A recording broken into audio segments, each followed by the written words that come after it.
How are we doing, folks? Thank you for joining me. Again, I am Dave Brown, and this is the New Populist.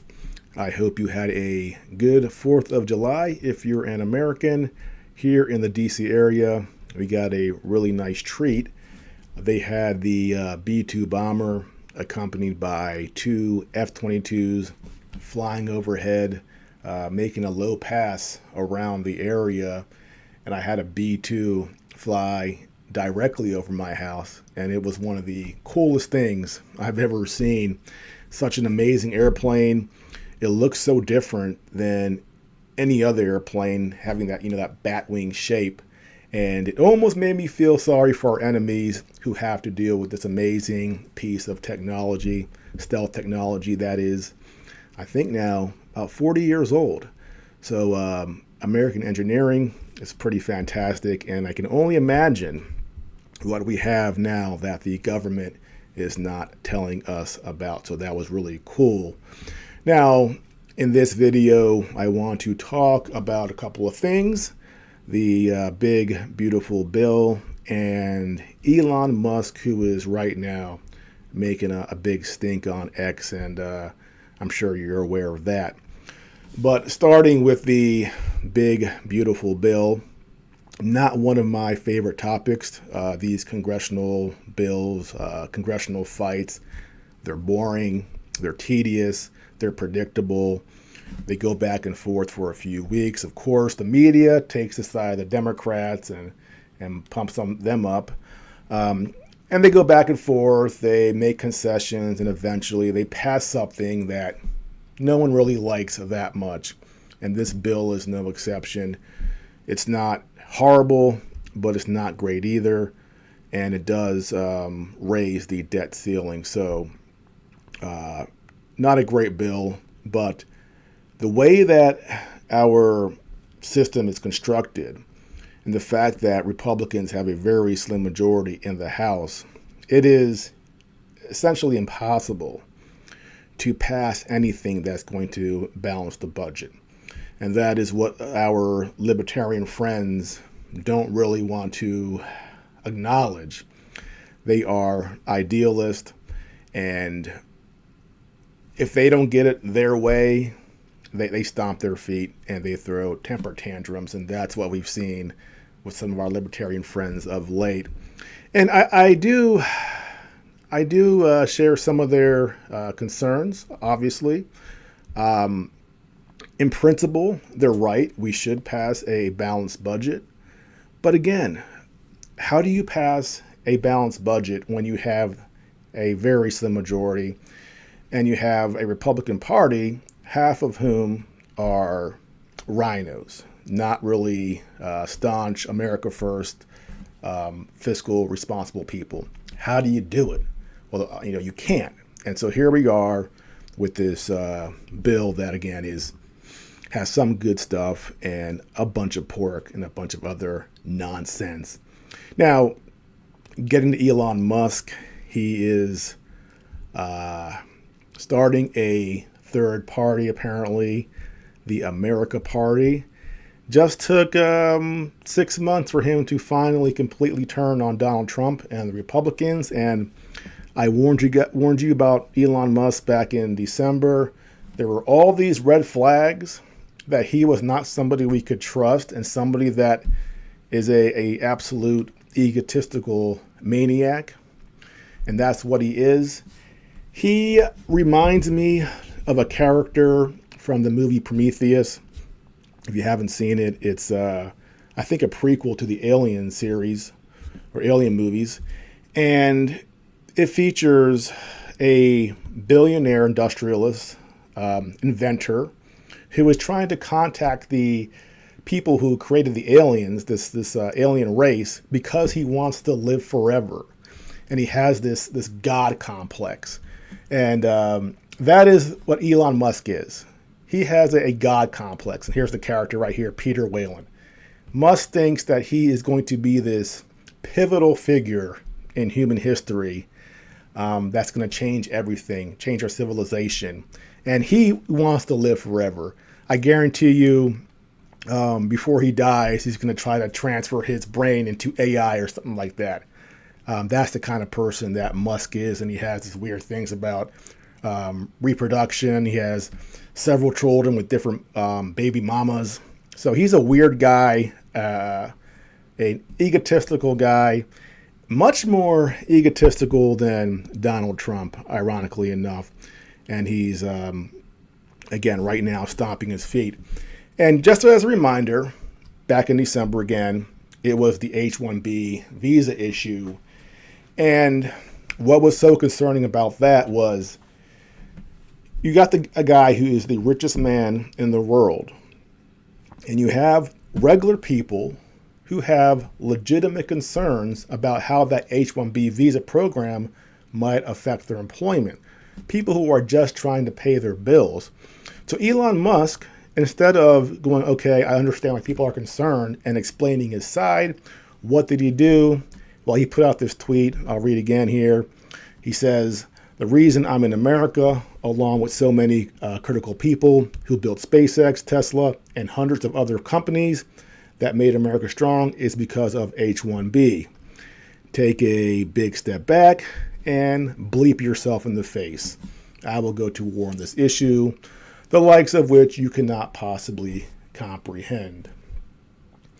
So, if you were paying attention, that should have told you everything you need to know about Elon Musk, if that's the sort of attitude he has toward the regular guy who is concerned about feeding his family.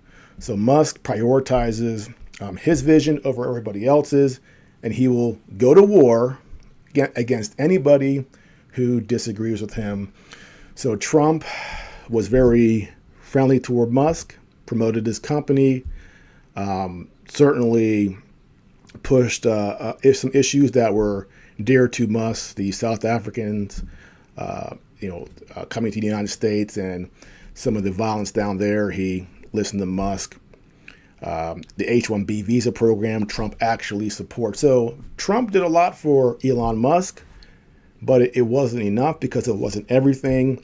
And when an egomaniac like Musk doesn't get what he wants, or everything everybody wants, he turns. He throws temper tantrums and stomps his feet. And that's what he's doing right now with this America Party. Now the question is, will this America Party be successful? Will it be detrimental to Republicans? We don't know yet. And I suspect that Elon Musk doesn't have as much political power as he thinks he does. Now, he owns X. He has 213 million followers. So when he tweets something, he gets a gigantic response back. And maybe that gives him a false sense of power or importance. So he put out this tweet here, by a factor of 2 to 1, you want a new political party, and you shall have it. When it comes to bankrupting our country with waste and grift, we live in a one-party system, not a democracy. Today, the America Party is forming to give you back your freedom. Like Elon Musk is really, really concerned about your freedom. This guy who last December was telling you to F yourselves if you were concerned about your job being taken by a visa holder. No, Musk is not concerned about your freedom. He wants ultimate power, and he thinks he can get it by creating this party and getting, in his mind, or not his mind, but he thinks he can get a few people in Congress that can affect the balance enough to give him power over what happens as far as the passage of bills. Because, say, for example, you had 8 members in Congress and the House who were part of this party, and neither the Republicans or Democrats had a majority in the House, then those 8 people could eventually, or could or will, be able to decide which way things go and bring the Congress to a deadlock. So that's what he's aiming at. The question is, can he actually get people elected in Congress? And again, I think he has less power, political power, than he really does. But we're not going to find out until he tries, if he does actually try. And another problem here, because obviously he's talking about the debt and U.S. national debt, and he's blaming Republicans for not passing a balanced budget. I think one thing that people are overlooking is that it's not necessarily Congress that's the problem. I think the population is the problem to some extent. For example, 40% of Americans pay zero income taxes. And then you have a large amount of Americans who are on Medicaid, who are receiving Social Security, who are receiving some sort of government assistance. So if you have over 50% of your country getting some sort of benefit from the government, how can you convince them to vote for people who are going to cut spending and potentially cut some of these programs? I don't think they will. And if you look at this map right here of countries, this map here shows countries and their debt to GDP ratio.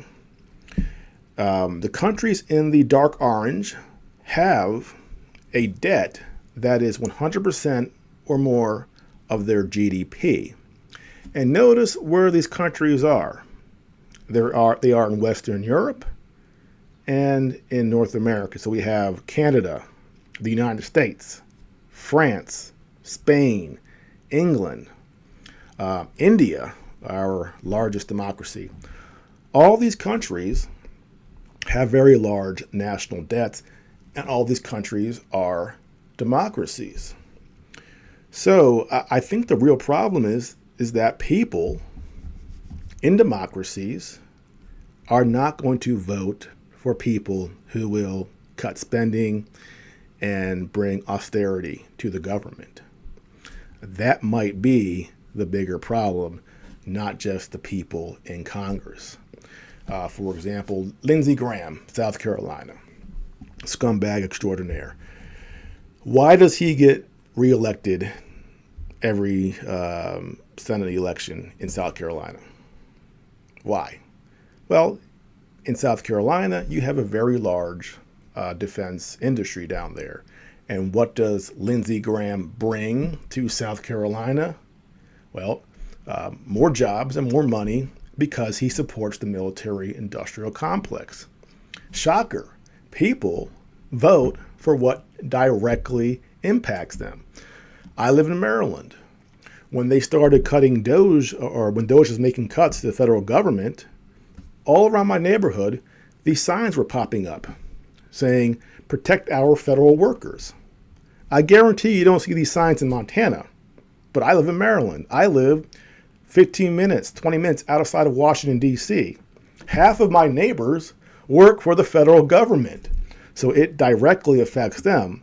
So even if they have conservative leanings, when it comes to making sure that they have a job and can feed their families, they don't want to see DOGE working.